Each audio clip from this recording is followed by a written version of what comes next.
G'day, this is the Canon R1.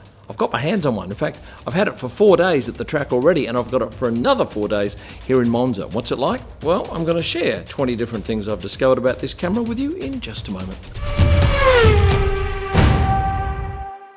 Canon sent me one of these beautiful machines to my hotel in Zandvoort just prior to the Dutch Grand Prix, and they said, "Hey Kim, you can use this for 2 races." I didn't say no. I thought that was an amazing opportunity. I've always shot Canon. I love the cameras, and I couldn't wait to get my hands on this beauty. Now, I've got this unit for both the Dutch and Italian Grands Prix. Thankfully, the battery is exactly the same. And on the side panels here, let's have a look. Same microphone and earphone plugs. But on the new camera, we have a full-size HDMI socket as opposed to the mini in the old camera. These 2 sockets are still the same. My first impressions are simply cosmetic, and I like what I see straight up. So what have I discovered? Well, straight up, the multi-function buttons, and there are 3 of them, can be programmed differently. When I say differently, in normal shooting mode, they can do one thing, but in playback mode, they can do something else.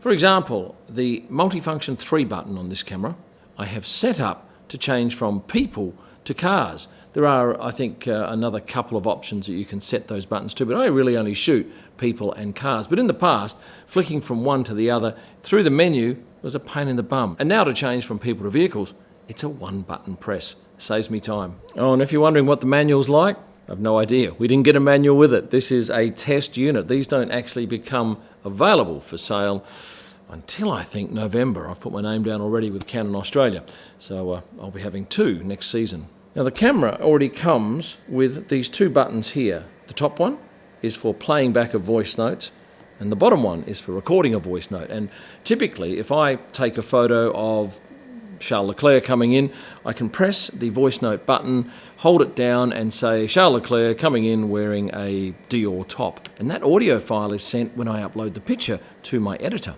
But using it on the bottom button was a pain in the bum, so I changed the recording to the top button and the playback to the bottom.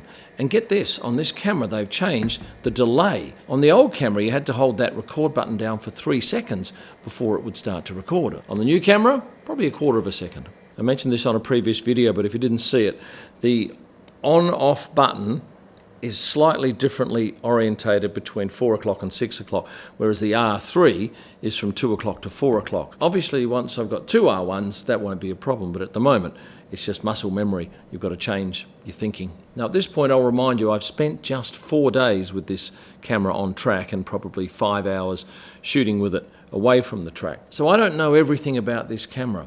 But the things that I'm talking about today I've actually done and used and think are well worth mentioning to you. On the old R3, you simply push that back to open up the battery compartment.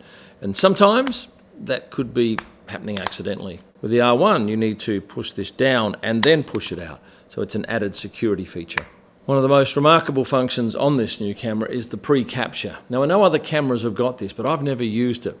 And to be perfectly frank with you, I only tried it for a few minutes the other day. But in brief, let's say I'm shooting at a 20th of a second and I'm panning around like this, and I realised I started shooting too late because something happened just before I pressed the shutter button. It will pre-capture 20 images. Now, if I'm shooting at a 20th of a second, I've got a second's worth of content. If I'm shooting at 200ths of a second, I've got 1/10 of a second prior. This will be very handy for one particular shot. It's in Melbourne, when the cars come from behind a grandstand and I have to start shooting the moment I see them. And normally I don't get them until probably a little bit later than I'd like, so that function there would be very handy. I can register 10 drivers' faces, well, 10 of anyone's faces. I can also rank them from 1 to 10, and the camera will find them in the shot and focus on them directly. On the R3, there are 4 different modes for autofocus plus an auto. The R1 just has auto and a manual mode.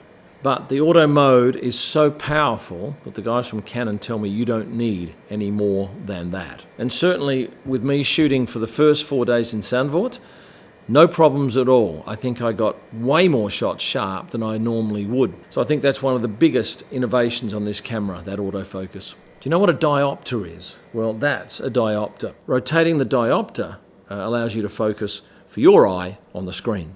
And when I first got this camera, I took off the eyepiece and I tried to move it. And you can't. It was impossible. I thought it needed just a lot more pressure, but that's not the case.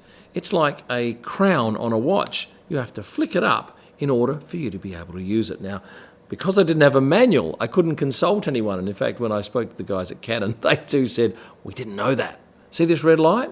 That means that the camera is recording video. Now, the R3 does not have it. The R5 doesn't have it. But it's a very valuable thing to have. And if I had one on this camera I'm recording on now, I'd be a lot happier. And good news is you can turn that off by going to the red menu, 7 of 10, and it's one of the options, tally light off. There is a light, bottom left, on the back of this camera. You're probably keen to know what it does. I was. I asked the guys from Canon. No one knows. It's unbelievable.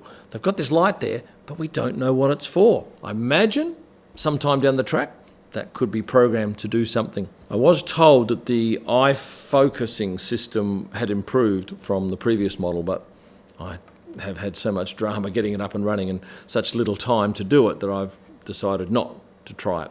Look, it may well be better, and I hope it is, but at the moment, I can't tell you. If you're an F1 photographer or any motorsports photographer, sometimes you want to shoot slow pan shots, maybe a 20th of a second. But while you're doing that, if something exciting happens, it's often a number of buttons to press to get your camera back to shooting at, say, 1,000th of a second so you can capture action. Well, I've gone and programmed one of my multi-function buttons to quickly change to a setting that will allow me to shoot at 1,000th of a second, thereby capturing probably most scenes in sharpness. If you go to the fourth menu in the autofocus section, you'll find Servo First Image Priority. This is a new feature on the R1, and I've set it to release. What does that mean? Well, effectively, I say, if the first shot's out of focus, at least take the photo. Give me something. Don't wait for it to come into focus before giving me that first shot. Because I figure, in some exciting event, better I have something, even though it may not be super sharp, rather than nothing. The R1 has one more menu set than the R3. The sixth and newest menu screen contains a whole host of customized controls, and I can assure you that those series of options can take up days, maybe even weeks of your time getting your camera to do exactly what you want it to do. I'm happy to say that this camera has a lockable eyepiece. It is fantastic. It will not come off without a lot of force. The R3, on the other hand, I have to use this rubber ring around it to save me losing one per race. And also, the hot shoe cover is lockable, but unfortunately I lost mine. It didn't come off, I just don't know where I put it. Let us talk file size now. Some of you saying, oh, it should have been much bigger file size, because I've done a couple of tests this afternoon. Shooting in RAW, this image was nearly 28 megabytes. If I shot the same scene in JPEG, the highest I could get was 11.7 megabytes. But I imagine this camera will primarily be used by people in sports, whether it be soccer, motorsports, any sports. And hence, we don't want to be working with 50 megabyte size files. I don't think that's really an issue, that this is not a big file. But if you were, say, out shooting, let's say I was shooting for Williams, and I take a shot over here and it's quite wide, I can actually crop in, and then I can take the JPEG and I can upscale it in the camera. And here's an example. This file was originally 11.7 megabytes. I did the upscaling and it's now 33.3 megabytes. If I was sending that via an FTP to a client, they could crop it savagely and still get a marvelous picture.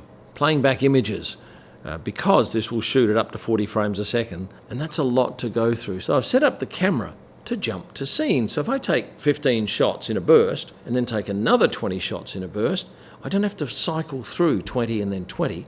I just go from one to the other using this. That saves time. I did spend a good hour with an expert on this camera at the Canon Dusseldorf Service Centre. It was a bit of an eye-opener too. And one thing I never really understood was how the menu items scroll through on the screen.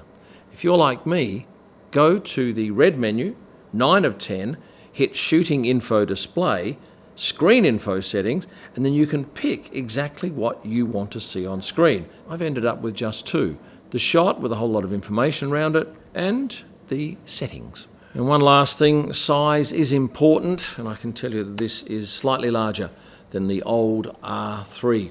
Wider, thicker, screen's exactly the same on the back, but the viewfinder is significantly larger and a little bit brighter. I'm talking to you halfway through my 8-track day experiment.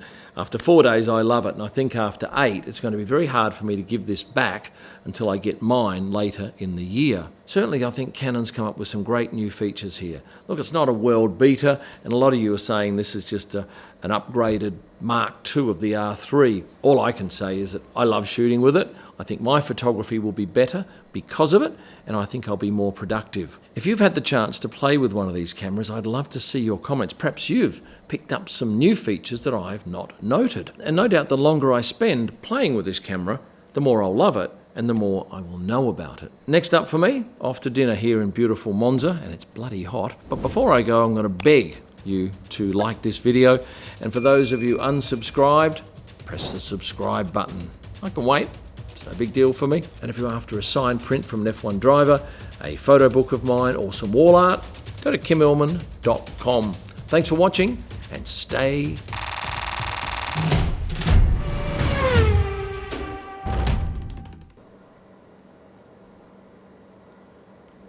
Don't put that bit in.